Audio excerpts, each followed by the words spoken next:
Lesson 3, Planets and Stars. Hello children. Have you looked out your window at night and tried to count the glowing dots in the sky? It feels impossible because there are so many. Sometimes we even look up and sing, "Twinkle, twinkle, little star." But did you know that not everything up there is a star? So today, we are going to become space explorers right from our classroom. We will learn the easiest way to tell objects apart in the night sky is by looking at how they shine. Look at this image. What do you see?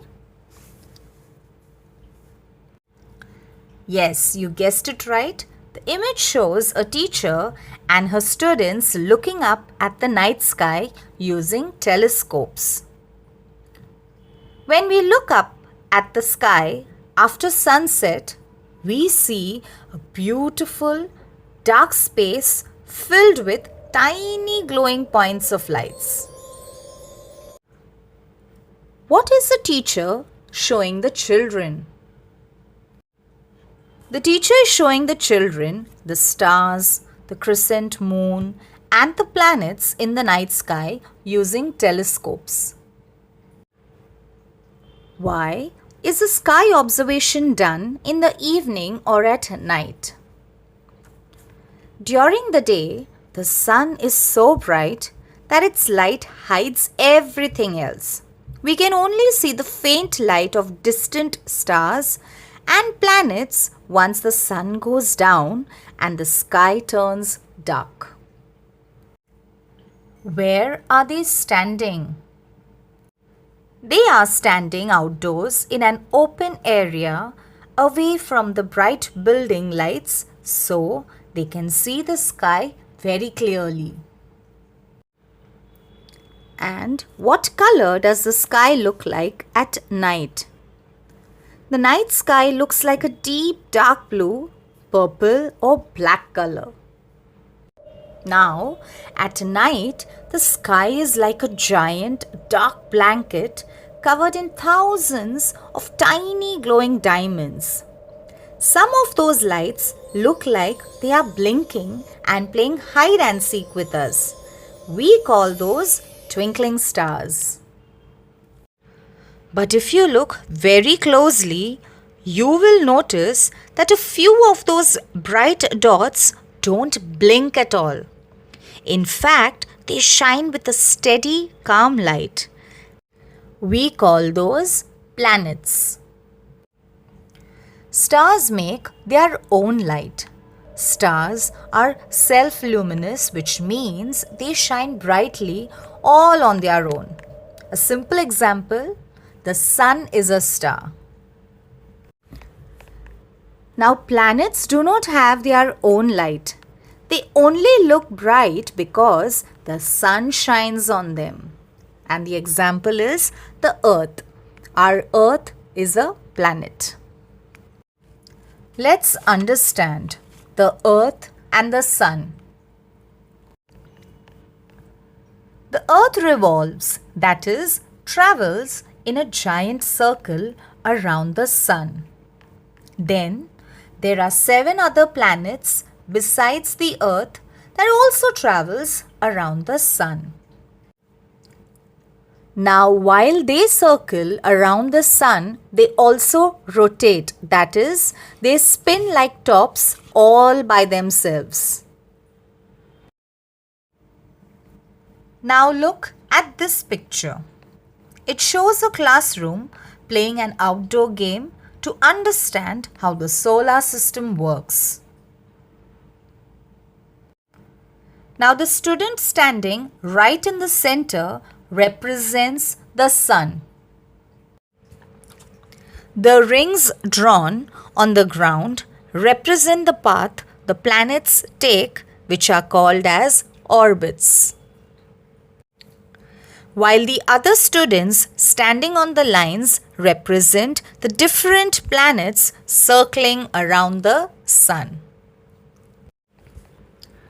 Let us see how the solar system works, but in a playground game form. Let us see, come on. The Sun. Now a student named Rajesh stands perfectly still in the center, and he represents the Sun. Now the planets. 8 other children stand on different oval-shaped lines drawn around Rajesh. Each child represents one of the 8 planets. Those are Mercury, Venus, Earth, Mars, Jupiter, Saturn, Uranus, and Neptune. The movement. The children must do 2 things at the same time. First, spin around themselves like a top rotating on their own. And the second one is walk all the way around Rajesh in a big circle, that is like revolving around the Sun. Now based on this game, here are the main facts about our solar system.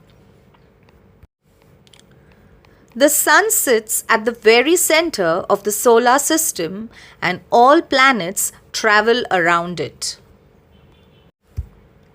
The paths the planets take are not perfect circles. They are oval shaped, which is called as an elliptical orbit.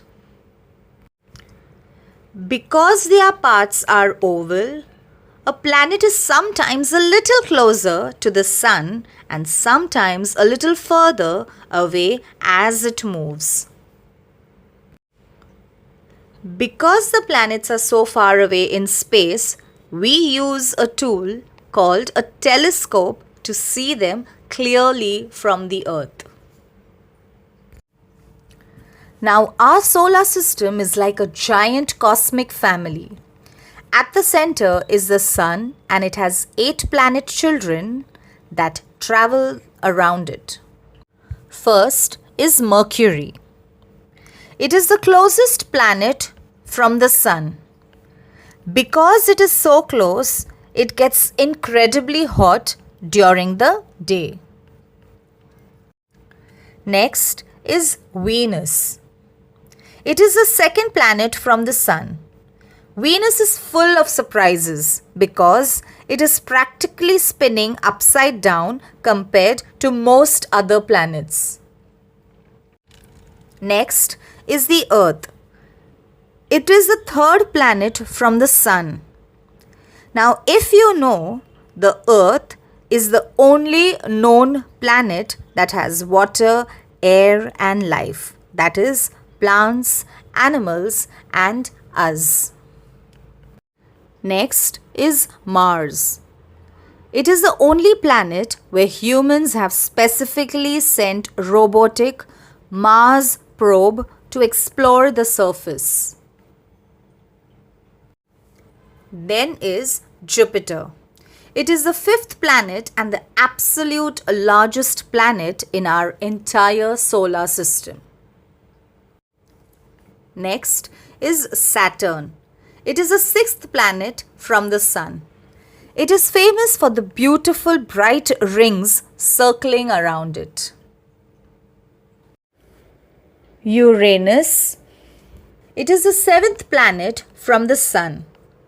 Because of its extreme tilt, it practically spins on its side. Neptune. It is the 8th and the very last planet from the Sun in our solar system. Because it is so far away, it is incredibly cold and dark. Now, this big family also includes moons, that is the satellites, dwarf planets, asteroids, and comets. The planets are lined up in order based on how close or far they are from the Sun. Satellites. Think of a satellite as a space companion or a buddy that follows a planet around. In simple words, a smaller object in space that travels in a loop, that is orbits, around a much larger planet, which is called as a satellite. For example, our own moon is a natural satellite because it stays close to Earth and travels around it in a giant circle. Asteroids. These are actually rocky metallic objects that are too small to be called planets.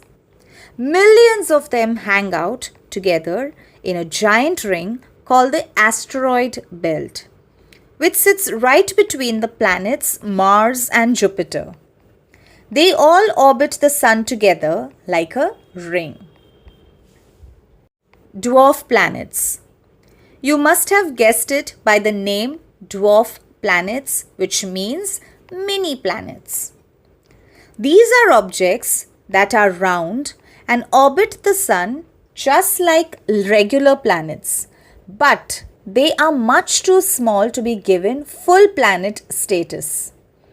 Unlike satellites, they don't loop around other planets. They follow their own path around the Sun. Comets. Comets are big objects in space made of ice, dust, and rock that travel in a path, that is, orbit around the Sun. They live very far away from the Sun and only appear in our night sky once in a long time. So, this is why our solar system is like a giant cosmic family. Next, let us see what is an astronomical unit. Space is huge, so scientists use a special shortcut unit to measure long distances. One astronomical unit, that is AU, is the average distance from the Earth to the Sun. Now, if you know, the planets in our solar system are split into two groups divided by a ring of rocks called the asteroid belt. The first one are the inner planets. These are those planets that are close to the Sun. They are rocky and have a hard crust on which you can walk on. For example, Mercury, Venus, Earth, and Mars. And the other one is outer planets. Now, these are those planets that are beyond the asteroid belts. It is very large and made mostly of gas. For example, Jupiter, Saturn, Uranus, and Neptune. Now, if we talk about the Sun, it is the only star in our solar system and sits right at the very center. It is a giant glowing ball of super hot gases. It is the only source of light and heat for everything in our solar system, making life on Earth possible. Now let's perform the activity. Mahi, move in a circular motion around yourself. Now you move around Kavita while spinning around yourself. To understand how the Earth moves, we can think about two different ways of moving, just like how Mahi moved round. Let's understand. Rotation, that is spinning around yourself. Imagine you are standing in one spot and spinning around like a top. The Earth does this exact same thing. It spins around itself. This movement is called rotation. It takes much less time to spin around yourself than to walk in a big circle. For the Earth, completing one full spin takes 24 hours, which we call one day. Revolution, that is circling around someone else. Now imagine you are still spinning, but you also start walking in a big circle all the way around your friend. As shown in the picture, the Earth does this by traveling in a giant path all the way around the Sun. This movement is called revolution. Because the path is so massive, it takes a lot longer. It takes the Earth a whole year, that is 365 days, to finish one big circle around the Sun. Day and night. The Earth is like a ball. Because of this shape, the Sun cannot shine on the whole Earth at the same time. Day. The half of the Earth facing the Sun gets light. This means that part is having daytime. Night. The other half of the Earth is facing away from the Sun, so it is dark. This means that part is having night time. A full day. The time from sunrise to sunset is called a day, and the dark time from sunset to the next sunrise is night. Together, one day and one night make up a full 24-hour day. So now you know how we get our full day. How the Earth moves. The Earth is always moving, and it moves in two different ways at the same time. As you know, the Earth rotates. It takes one day to complete one full spin. This constant spinning is what causes day and night to change. While rotating, the Earth also revolves around the Sun. But to finish this big trip, it takes 365 days. This is called the Earth's annual motion. Now, let us understand about the moon's changing shapes. A grandfather and his granddaughter Anita are discussing their studies about how the moon looks different over the course of a week. The moon doesn't actually change its real shape, but the illuminated part, that is, the bright part lit up by the sun, appears to grow bigger or smaller from night to night. Anita notices that over the week, the bright part of the moon has decreased, moving away from the full moon. The moon doesn't actually change its shape. It only looks like it does because it is moving around the Earth. The different shapes we see in the sky over a month are called as phases of the moon. Now, why does this happen? The sun gives light. The moon doesn't have its own light. It shines because it reflects light from the sun. One side is always bright. Just like Earth, the half of the moon facing the sun is always lit up, while the other half is dark. The moon travels. As the moon travels around the Earth, we see different amounts of that lit up side from our view on Earth. The moon travels around the Earth, and we use this journey to measure the length of a month. The sun always lights up the side of the moon facing it, while the other side stays dark. Because the moon spins on its own axis and circles the Earth at almost the exact same speed, we only ever see one side of it from the Earth. Now, as the moon moves around the earth, its position changes. This makes the bright sunny parts look like they are changing shape every day. These different shapes are called lunar phases. Now you understood. The moon doesn't actually change its shape. It is always a round ball. It only looks different for us because it moves around the earth. In fact, the moon is like a giant mirror.